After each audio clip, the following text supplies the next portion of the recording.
How are you. Welcome to my YouTube channel BMS first year. देखिए, अभी तक हम अपने 2 चैप्टर कंप्लीट कर चुके हैं। फर्स्ट चैप्टर स्टार्टिंग अध्याय का हमने पढ़ा आयुष काम्य अध्याय। उसमें क्या पढ़ा हमने कि हम अपनी बॉडी को हेल्दी किस तरीके से रख सकते हैं। एंड सेकेंड चैप्टर पढ़ा हमने दिनचर्या। दिनचर्या में क्या पढ़ा कि जो डेली रूटीन है हमारा आयुर्वेद के अकॉर्डिंग हमें किस तरीके से फॉलो करना है डेली रूटीन को, ताकि हम स्वस्थ रह सकें। हमने रात्रिचर्या भी पढ़ा उसके अंदर। अब हमारा थर्ड चैप्टर है ऋतुचर्या। ऋतुचर्या, ऋतु का मतलब क्या होता है सीजन, और चर्या का मतलब वही चीज़ रूटीन। मतलब हम सीजन के अकॉर्डिंग अपना रूटीन किस तरीके से सेट करें ताकि हम बीमार नहीं हो, ताकि हम डिजीज़ फ्री रह सकें। तो सबसे पहले देखिए यहाँ पे क्या है, वर्ष लिखा है मैंने। वर्ष का मतलब क्या होता है आप जानते होंगे, ईयर। जैसे कि हमारा ईयर होता है मतलब एक साल, जो साल होता है हमारा वो जनवरी, फरवरी, मार्च, अप्रैल, मई, जून, जुलाई, अगस्त, सितंबर, अक्टूबर, नवंबर, दिसंबर, इन सब से मिलकर 1 ईयर बनता है हमारा। तो वैसे ही आयुर्वेद में इसे 2 पार्ट के अंदर डिवाइड कर रखा है, एक आदान काल और एक विसर्ग काल। देखिए, आधार काल को अगर हम समझे तो हम ये बोल सकते हैं एब्जॉर्प्शन, मतलब यहाँ पे क्या होता है एब्जॉर्प्शन होता है, और इसमें क्या होगा विसर्ग काल के अंदर लाइब्रेशन। इसे आदान काल को उत्तरायण भी बोला गया है, आदान काल को उत्तरायण भी बोला गया है, एंड विसर्ग काल को दक्षिणायन भी बोला गया है। ठीक है, और इसे आग्नेय भी बोलते हैं। ये सब आग्नेय क्यों बोला जाता है अभी हम ये पढ़ेंगे। पहले हम सिंपल समझ लेते हैं कि जो हमारी जनवरी फरवरी है वो किस तरीके से आयुर्वेद में डिवाइड की गई हैं। जैसे कि फर्स्ट लिखा है मैंने यहाँ पे शिशिर। ये हमारी 6 जो है सीजन बताए गए हैं। ठीक है, 6 ऋतु बताई गई हैं आयुर्वेद के अकॉर्डिंग। शिशिर, वसंत, ग्रीष्म, वर्षा, शरद, हेमंत। ये आप ऐसे ही याद कर लेना इसी सीक्वेंस में। देखो, जो आदान काल होता है, आदान काल के अंदर हमारी 3 ऋतु आती हैं। सबसे पहले शिशिर, फिर वसंत, फिर ग्रीष्म। शिशिर में क्या आते हैं लेट विंटर। लेट विंटर यानी कि जैसे आप जानते हो, जैसे हमारी सर्दियाँ होती हैं, विंटर होते हैं, वो स्टार्ट जो हो जाते हैं वो स्टार्ट नवंबर और दिसंबर से हो जाते हैं। ठीक है, तो इसीलिए इसका लेट विंटर है। और शिशिर मतलब अगर हम मॉडर्न से रिलेट करें तो जनवरी और फरवरी। ठीक है, यहाँ पे शिशिर, जनवरी फरवरी शिशिर बोला गया है आयुर्वेद में। अब बसंत, बसंत यानी कि स्प्रिंग, मार्च और अप्रैल के मंथ को बोला गया है बसंत। ग्रीष्म यानी कि समर, मई और जून को बोला गया है। वर्षा यानी कि रेनी सीजन जो होता है जुलाई और अगस्त। शरद, ऑटम, सितंबर और अक्टूबर में। ठीक है, अब हेमंत ये अर्ली विंटर है, नवंबर और दिसंबर में। देखिए, सबसे पहले ये 3 जो हैं आदान काल के अंदर आती हैं और 3 जो हैं विसर्ग काल के अंदर आती हैं। 3 आदान काल क्या है और ये विसर्ग काल क्या है, हम इसे डिटेल में पढ़ेंगे, अच्छे से पढ़ेंगे। ठीक है, सबसे पहले बस आप ये जानिए। देखिए, जो एक ग्रीष्म होता है, ग्रीष्म में क्या होगा, जो हमारी बॉडी का बल होता है ना, मतलब जो हमारी बॉडी की शक्ति होती है वो सबसे कम होती है।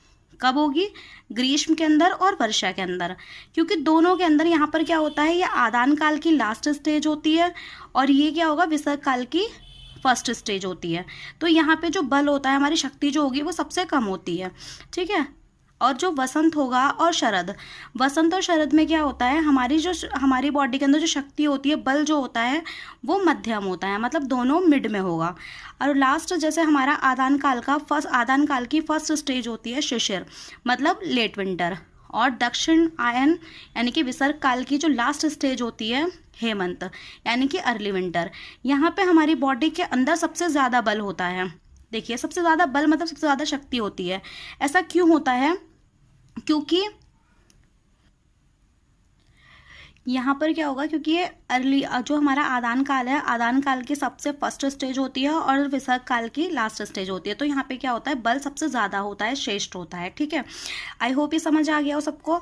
देखिए, सबसे पहले क्या पढ़ाया मैंने पढ़ाया आपको वर्ष। वर्ष क्या होता है, मतलब ईयर। इस आयुर्वेद में आदान काल और विसर्ग काल 2 पार्ट में डिवाइड कर रखा है। इसे उत्तरायण भी बोलते हैं और दक्षिणायन भी बोलते हैं। उत्तरायण क्या होता है, दक्षिणायन क्या होता है, बताऊँगी। यहाँ पे देखिए, यहाँ पे क्या लिखवाया मैंने, लिखवाया शिशिर, वसंत, ग्रीष्म। ये जो है हमारे 3 मतलब जो हमारे 6 मंथ होते हैं स्टार्टिंग के, जनवरी, फरवरी, मार्च, अप्रैल, मई, जून, ये 3 ये जो है यहाँ पर दे दिए। और फिर क्या कहते हैं, लास्ट के 3 जो हैं यहाँ पर डिवाइड कर दिए। ठीक है, मतलब 2 पार्ट में डिवाइड कर रखा है, विसर्ग काल और आदान काल। अब इसके बाद में दक्षिण भाग। देखिए, दक्षिण भाग क्या है, जो दक्षिण भाग है ये वाला दक्षिणायन। तो इसमें क्या होता है, देखिए, दक्षिण भाग में वर्षा के अधिक होने से वर्षा ऋतु के 2 भाग माने गए हैं। जो दक्षिण भाग के अंदर क्या होता है, यहाँ पे वर्षा अधिक होती है। क्यों? क्योंकि यहाँ पे रेनी सीजन आता है। इसीलिए इन्होंने क्या किया, जो दक्षिण भाग है हमारा, दक्षिण भाग को वर्षा के अधिक होने की वजह से वर्षा ऋतु को दो भागों में बांट दिया, प्रावृट और एक वर्षा। मतलब जहाँ पे वर्षा होगी, वर्षा का प्रथम काल को प्रावृट माना गया है और वर्षा माना गया है सेकंड भाग को। इन स्थानों में ठंडक कम होती है, जहाँ बारिश होती है ज़्यादा वहाँ पे ठंडक कम होती है, इसलिए शिशिर ऋतु को यहाँ पे नहीं माना गया है। जो उत्तरी भाग है, उत्तरी भाग में क्या माना गया है कि यहाँ पे ठंडक अधिक होने की वजह से शिशिर और हेमंत दो ऋतुएं मानी गई हैं। ठीक है, देखिए अब इसके बाद में पढ़ते हैं हम उत्तरायण और दक्षिणायन। जैसे कि हमने पीछे पढ़ा है अभी कि उत्तरायण और दक्षिणायन में 3-3 सीजन होते हैं। ठीक है, 3-3 ऋतु होती हैं। तो उत्तरायण और दक्षिणायन क्या है, पहले हम ये समझते हैं। ठीक है, इसे समझने से पहले देखिए क्या लिखा हुआ है यहाँ पे, सूर्य की परिक्रमा करने में पृथ्वी को लगभग 365 दिन लगते हैं। इस काल में पृथ्वी का जो भाग सूर्य के समीप होता है वह उतना ही अधिक उष्ण रहता है। इसमें कटु तिक्त कषाय रस की वृद्धि, स्नेह की कमी और रुक्षता की वृद्धि हो जाती है। यह स्थिति सूर्य के उत्तरायण मतलब आदान काल में ही होती है। अब देखिए इसे सिंपल लैंग्वेज में समझते हैं। इसमें क्या लिखा हुआ है, सबसे पहले जो हमारा सूर्य होता है, सूर्य यानी कि सन जो होगा, सन के चारों तरफ क्या होती है, पृथ्वी यानी कि अर्थ जो है वो चक्कर लगाती है इस तरीके से। उसे लगभग 365 दिन लगते हैं उसे चक्कर लगाने में। होता क्या है, जो पृथ्वी का भाग सूर्य के जितना ज़्यादा पास होगा उतनी ही ज़्यादा उस भाग में गर्मी होगी। ठीक है, गर्मी होती है तो क्या होगा, कटुतिक्त कषाय रस की वृद्धि हो जाएगी। जब कटुतिक्त रस की वृद्धि होगी, कषाय रस की वृद्धि होती है तो क्या होगी, रुक्षता बढ़ेगी। रुक्षता यानी कि रफनेस बढ़ेगी।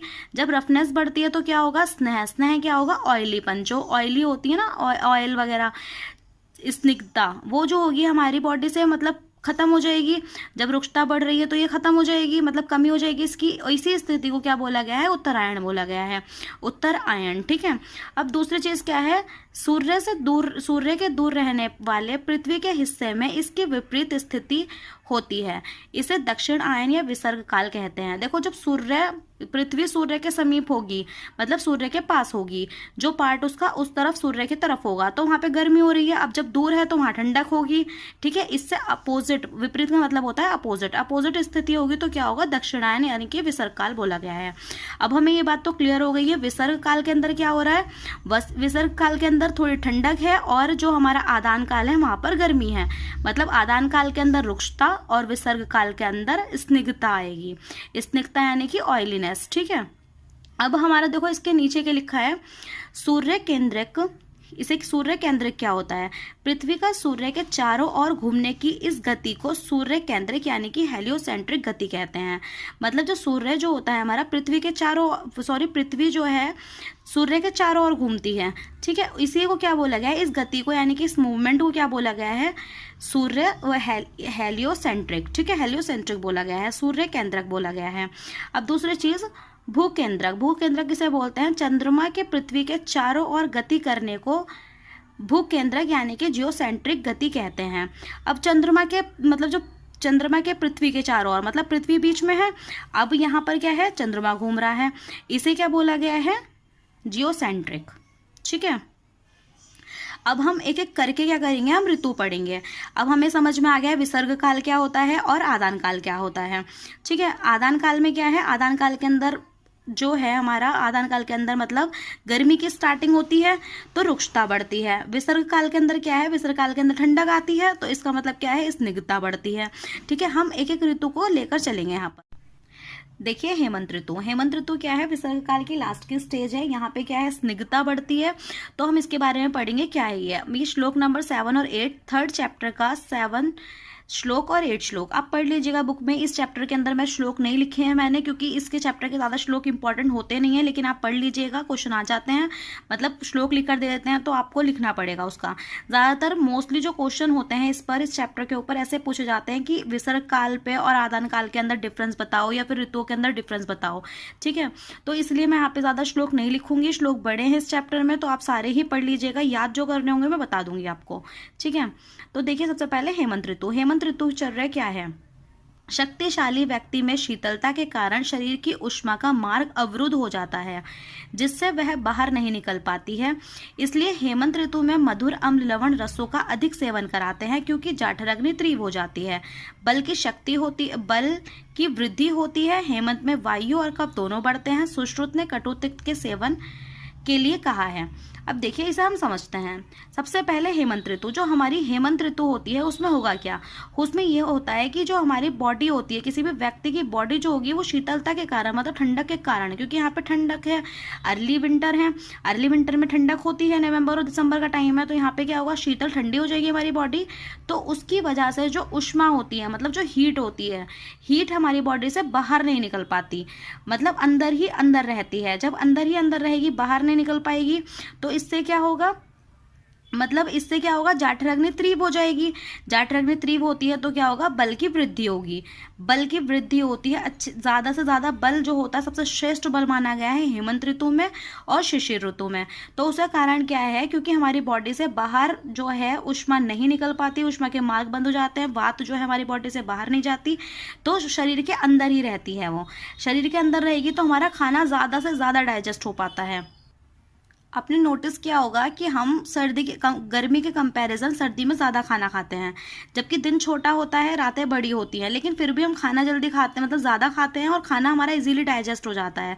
क्यों? क्योंकि जाठराग्नि उस टाइम पर तीव्र होती है, हमारा खाना हमने खाया और एकदम डाइजेस्ट हो जाता है और बल की वृद्धि होती है। जैसे हम आहार रस लेते हैं तो आहार रस से क्या होगा, रस से रक्त, रक्त से मांस, मांस से रस, रक्त, मांस, मेद, फिर अस्थि, फिर मज्जा, फिर शुक्र, ये सब चीज़ें मतलब बनेंगी सीक्वेंस में।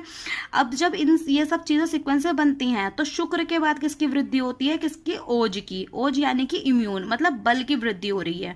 तो हमारा खाना जो हम खाते हैं, आहार, यहाँ पे जल्दी डाइजेस्ट हो जाता है, उससे बल की वृद्धि होती है, बल हमारा यहाँ पर श्रेष्ठ रहता है। ठीक है, और इसके अंदर, हेमंत के अंदर याद रखना है आपको, वायु एंड कफ दोनों ही क्या होते हैं, बढ़े हुए होते हैं। तो इसमें क्या, मधुर अम्ल और लवण, इन चीज़ों का सेवन बताया गया है। इन चीज़ों का सेवन क्यों बताया गया है, मधुर अम्ल लवण का? क्योंकि कफ की वृद्धि करने के लिए, क्योंकि यहाँ पे वात की वृद्धि रहती है, वात बड़ी होती है, तो इसीलिए क्या किया गया है, वात को कम करने के लिए, ताकि हमारी बॉडी के अंदर जो वात बढ़ गई है, वात क्यों बढ़ी है, ताकि क्योंकि बाहर नहीं निकल पा रही है वो, तो वात जो बढ़ी है उसे कम करने के लिए मधुर अम्ल लवण रसों का सेवन करने के लिए बताया गया है। लेकिन सुश्रुत ने कटु तिक्त कषाय का सेवन के लिए भी बताया गया है। ठीक है, अब इसके बाद आता है आहार पथ्य। पथ्य मतलब कि जो हमारी बॉडी के लिए अच्छा है, हितकारक है, बेनिफिशियल है। ठीक है, जाठराग्नि के तीक्ष्ण होने के कारण गुरु मांस, उड़द, भुना मांस, गुड़, दुग्ध से बने पदार्थ, वसा यानी कि फैट, तेल, नया चावल आदि का सेवन करना चाहिए। जब जाठराग्नि ज्यादा होती है, मतलब तीक्ष्ण है, जब जाठराग्नि तीक्ष्ण है तो हमें क्या करना है, उड़द का सेवन करना है, हैवी चीज़ों का सेवन करना है, भुना हुआ मांस का सेवन करना है, गुड़ का, दुग्ध मतलब कि दूध से बने हुए पदार्थ जैसे कि फॉर एग्जांपल पनीर, दही, इन सब चीज़ों का, पनीर वगैरह का हमें सेवन करना है। ठीक है, वसा यानी कि फैट, तेल और नए चावल का सेवन करना है।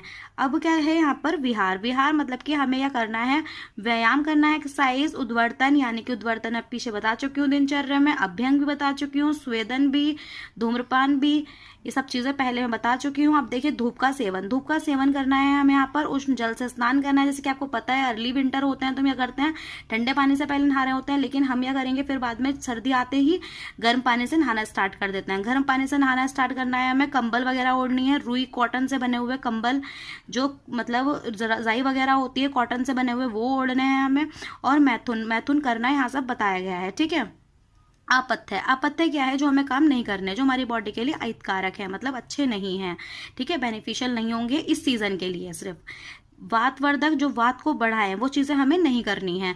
लघु आहार, लाइट चीज़ें नहीं खानी है, अगर लाइट चीज़ें खाएंगे तो वात बढ़ेगा, और जल में घुला हुआ सत्तू हमें नहीं पीना है। ठीक है, इन सब चीज़ों का हमें ध्यान रखना है। अब देखिए इसके बाद आता है हमारा शिशिर ऋतु यानी कि लेट विंटर। श्लोक नंबर 17 दे रखा है 3rd चैप्टर में, आप बुक से पढ़ लीजिएगा। यहाँ पे क्या है, आदान काल का प्रारंभ मैं बता चुकी हूँ। जो हमारा हेमंत है वो विसर्ग काल का एंड का पार्ट था। ठीक है, एंड स्टेज थी। अब यहाँ पर क्या है हमारा, हमारा आदान काल आ चुका है। आदान काल के फर्स्ट स्टेज कौन सी होती है, शिशिर, यानी कि शिशिर लेट विंटर। ठीक है, यहाँ पे क्या होगा, आदान काल का प्रारंभ हो चुका है, स्टार्टिंग हो चुकी है। सूर्य के उत्तरायण होने से सूर्य तीव्र बल वाला, चंद्रमा का बल क्षीण होता है। यहाँ पे सूर्य का बल जो होगा ज़्यादा होगा और चंद्रमा का बल मतलब चंद्रमा जो होगा वो क्षीण हो जाएगा। ठीक है, मतलब चंद्रमा का जो इफेक्ट होता है वो थोड़ा कम, और जो सूर्य होगा वो तीव्र होता है, ज़्यादा होगा, क्योंकि अब गर्मियों की स्टार्टिंग होने वाली है कुछ टाइम बाद। ठीक है, अब पथ्य, इसमें क्या होता है, इसमें पथ्य हितकारक क्या है, मेघ मतलब ये क्लाउड, वायु, वर्षा के कारण ठंड अधिक होता है, इसमें रुक्षता रहती है। मैंने पहले ही बताया है, जो हमारा विसर्ग काल है, विसर्ग काल के अंदर स्निग्धता और आदान काल के अंदर रुक्षता, सिर्फ यही डिफरेंस है शिशिर और हेमंत में। बाकी जो है सिमिलैरिटी है, हमें खाने का ध्यान मतलब सेम करना है, खाना आहार सेम लेना है, विहार सेम लेना है, और ये कहते हैं रस सेम लेना है, सब चीज़ें सेम करनी है। बस हमें ये चीज़ याद रखनी है, जो शिशिर है, शिशिर के अंदर क्या है, रुक्षता है, और उसके अंदर हेमंत के अंदर क्या है, स्निग्धता है। क्यों, क्योंकि स्निग्धता इसीलिए क्योंकि विसर्ग काल की लास्ट स्टेज है, और इसके अंदर आदान काल के अंदर रुक्षता इसीलिए क्योंकि ये आदान काल की फर्स्ट स्टेज है। सॉरी, शिशिर के अंदर रुक्षता इसीलिए है क्योंकि वो आदान काल की फर्स्ट स्टेज है। अब देखिए विहार, विहार क्या है, हेमंत के अनुसार लेना है हमें, रस मधुर अम्ल लवण का ही सेवन करना है जो पहले हमने करते आए हैं, मतलब हम हेमंत में कर रहे थे। आपथ्य, आपथ्य भी वही चीज़ें हैं जो हमारी हेमंत में थी। आज के लिए बस गाइस इतना ही। नेक्स्ट वीडियो में हम पढ़ेंगे बसंत ऋतु, बसंत ऋतु के बाद ग्रीष्म ऋतु, वर्षा ऋतु, ये सब पढ़ेंगे हम नेक्स्ट वीडियो में। अगर आपको मेरी वीडियो पसंद आई हो तो प्लीज़ लाइक करें एंड मेरे चैनल को सब्सक्राइब करें, बेल आइकन को प्रेस करना नहीं भूलें। और अगर कोई भी प्रॉब्लम हो, कोई क्वेरी हो, कोई नेक्स्ट चैप्टर से रिलेटेड या कुछ भी प्रीवियस चैप्टर से रिलेटेड, तो आप मुझे कमेंट बॉक्स में लिख कर बता सकते हैं। Thank you so much guys.